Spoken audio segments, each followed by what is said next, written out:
If Liverpool don't play what in essence is a back three on the ball next season, I'll be stunned. I think that's absolutely the way we're going to go forward. Maybe even a back two, but let's just keep it simple for now and talk about that three.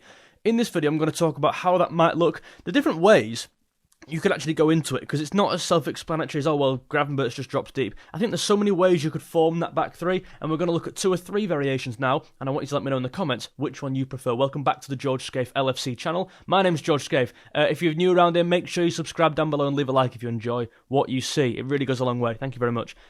This is how I think we'll start, like a 4-2-3. I want to say that kind of through gritted teeth, almost wincing when I say that, because I have no idea how we'll start. You've got great players like Szoboszlai, Gakpo, Frimpong on the bench, if this is how you start, which is a good thing, right? Your squad's improving. Let's just, for argument's sake, say it's this 11 now. And the obvious one is Gravenberch, which we saw quite a few times last year. Gravenberch drops in here. You've got a midfield 2, ignore whoever they are, let's just say their bodies, right, whoever they are. Midfield 2, your fullbacks get forward, there's your 3-4-3, these two become more narrow, and your fullbacks can get forward, Kerkez and Bradley or Frimpong ideally, like getting in these spaces here. That's the obvious one, right? You kind of 3-4-3 with Gravenberch dropping deep, that's number 1. Number 2 is this, and I'm going to just put it all out there so we're on the same page, right? Number 2 is this, one of your fullbacks comes into defence to make the back 3, so on this occasion, let's just say it's Kerkez. We're attacking down the right-hand side. The ball is down the right. Bradley's going forward. Konate moves across. Van Dijk comes to the middle, which is ideally where I want him. I don't know about you, but I would rather him in the middle. And then Kerkez comes in to tuck in. You've got your midfield 2. You kind of pivot in there.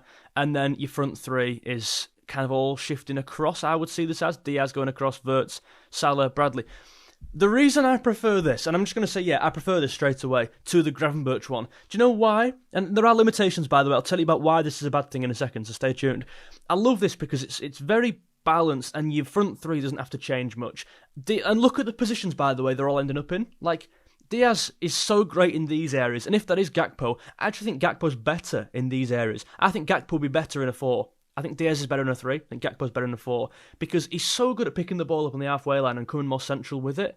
Gakpo, Diaz likes to kind of go down the line and maybe take his fullback on 1v1. Gakpo's more looking to get into these spaces and crack a shot away. Can he link up with maybe a Wirtz in here? So I actually think no matter who that is, that's a really good position for our left winger. Wirtz, that's where he played all season last year at Leverkusen. It's, for me, his best role, and I mean for everyone, it's his best role, right?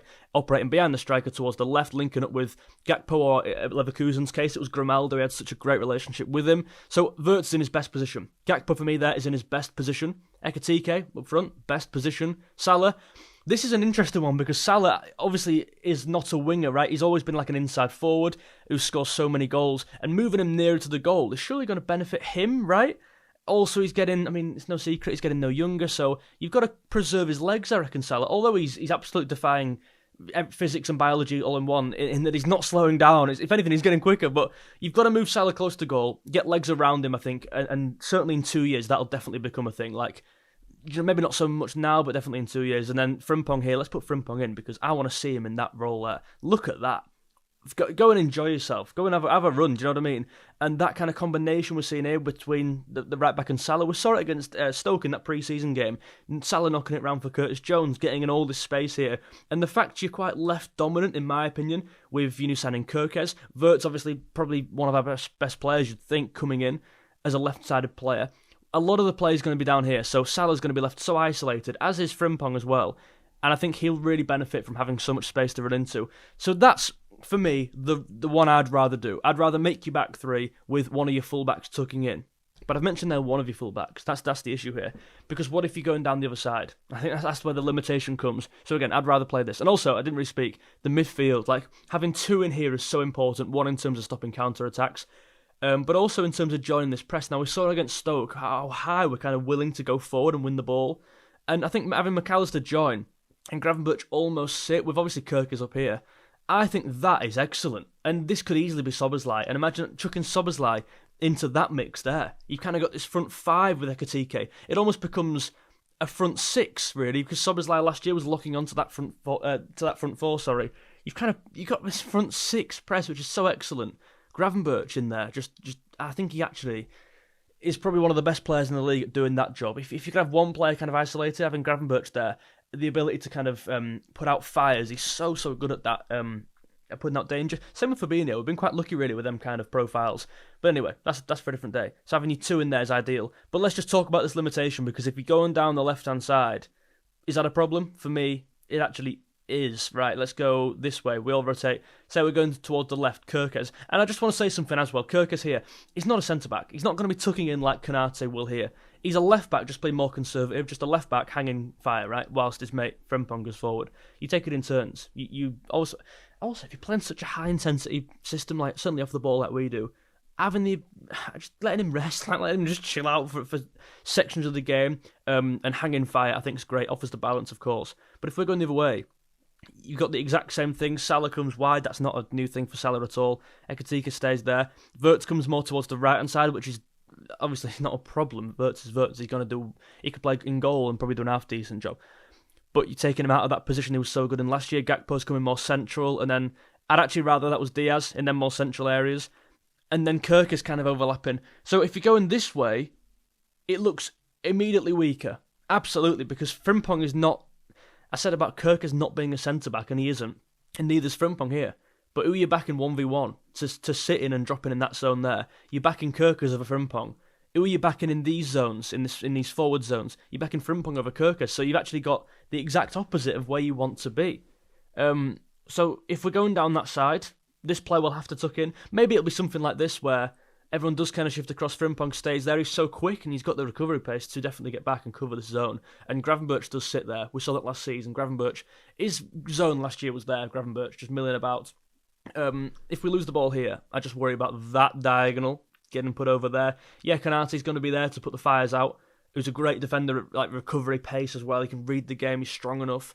And with Frimpong, arguably the quickest player in the league, like getting back here, you're fine. I worry. I worry that's a big weakness.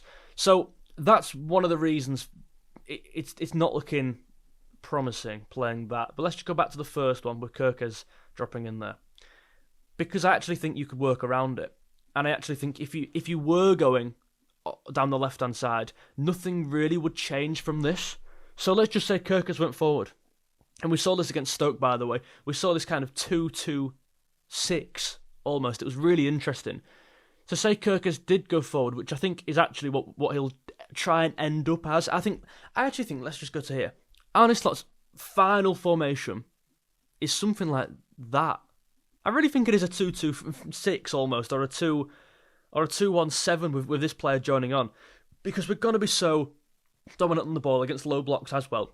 Having all these players occupying defenders and having all these late runners, it's a great combination. And having Van Dijk and Konate there, if they've got one player pinning, you don't need three, do you? So you're allowed to have two. The only problem is if they have two strikers, going 2v2 here is not ideal, because it just takes one combination and they've gone. Yeah, Gravenberch will be sitting whilst McAllister joins maybe on the edge of the box. So I think there is a world in which Kerkez can, even if we are going down the right-hand side, Kerkez can join the attack at the end, running into the box late, and I don't think you're too exposed. I mean, if you set it up like, if you're playing against a 4-3-3, how most teams do now, you'd have your four in the box, you'd have your three midfielders probably in the box marking, and you got three, right? Let me just put them in, actually. So you're playing a 4-3-3, their front three will be there. So if let's go here. Right, we're on the halfway line, building up. Ekitike is in the box, Wirtz in the box, Diaz in the box. We're going down the right-hand side. Kerkez has just gotten forward to kind of come towards the back post. We are going to look like this so many times next season. I'm telling you, just wait for it, right? And McAllister is going to be that option there, whether that be Jones or it's a really great option, that kind of playmaking ability to get a ball in. So this striker, he's going to not stand on one, he's going to stand in between, which then forces one of them to come across. You've got this wide player who's not going to be allowed to stand there because Kerkez is overlapping. I know this guy's a right winger for their team, but he's not going to be allowed to move because Kerkez is going to pin him back, and the same goes for this guy, obviously, with Frimpong and Salah. So actually, if you look at their team, imagine they've got four defenders in the box, their three midfielders are in the box, maybe one's on McAllister here, maybe one's on Gravenberch. If you played against the front two, it might look a bit different because you'd almost have two here as two strikers, maybe one sitting there like a 4-4-1-1, and even then you've got a free man. So actually it works, and even if they're pinned on, locked onto there, Gravenberch would have to be the extra man back. You always need an extra man. Like I don't care who you are, you always need an extra man. So it does work, doesn't it? In my opinion. Let me just move these back. Let me move them back. So yeah, if you are attacking down the right-hand side, even if Kerkez does get forward, he's not going to be sitting in this centre-half shape permanently. He's not going to be that conservative. He will find his way forward. The only issue is that overcommitting. Let me know in the comments what you think about that. I'm just going to plug my camera in here, sorry. Let's go back to that Gravenberch one. And again, you are seeing this really. Like, they're quite similar, because if Gravenberch dropped in, you've still got something like this. And it's kind of it's like the exact same team, really. And that's no matter how you want to set up, no matter if you want Kerkez to be more conservative and Frimpong go forward, no matter if you want Gravenberch to go into midfield, it will kind of always end up as that in some way or another. However you want to start, it will always finish there, which I think is quite interesting. Can Wirtz playing there? Yes. A lot of people saying, well, hold on, can Wirtz and McAllister play as a midfield too? Well, yeah, because it's not that. It's not on paper. It may look like that, but in the reality, it's not. This combination of these three is so exciting, by the way. Having Wirtz drop in, having Ekitike drop in, he's going to do that next season. And then McAllister, he's going to have such a, not a free role, he's going to be so much more involved this year than last year, in my opinion. And he was involved last year. Like, if you thought he was good last year, I just think with all these options, with Wirtz and Ekitike in front, Diaz moving, maybe even if Diaz don't get on the ball, he's going to be taking defenders with him. Same with Kerkez. Frimpong, stretching the defence. The teams we play against next year, believe me, there'll be so many gaps. They're going to struggle to mark all these players going forward, all this pace, all this excitement. And that's where I lie. I actually think no matter which, that's like kind of my closing statement really, no matter which formation you start in, you'll always end up there. Do you know what I'm trying to say by that? Even if Kerkez drops in, you'll always end up there. Even if Gravenberch drops in, you'll always end up there. So actually, that'll be the formation we play next year. Or it'll be something like probably that. And even if it isn't this, even if Diaz doesn't play and Wirtz plays there and Szoboszlai plays there, it looks arguably better. That, doesn't it? You know, it really it just looks so good, and that's like resting one of our better players in Diaz. You've got Gakpo coming off the bench. You've got Jones, who could easily fill in here. In fact, my next video on this channel tomorrow, and subscribe so you don't miss it, is looking at Liverpool's second team. We're going to take a look at that second team, that cup rotation team, and see how it gets on. Let me know your thoughts about this 3 at the back, this 2 at the back system, because I think it'll always end up here. It's just about how you set up at the start to get there. And for me, it's probably this. With that being Diaz. There we go. Right. Let me know your thoughts down below. Thanks for watching. I'll see you in the next one. Bye.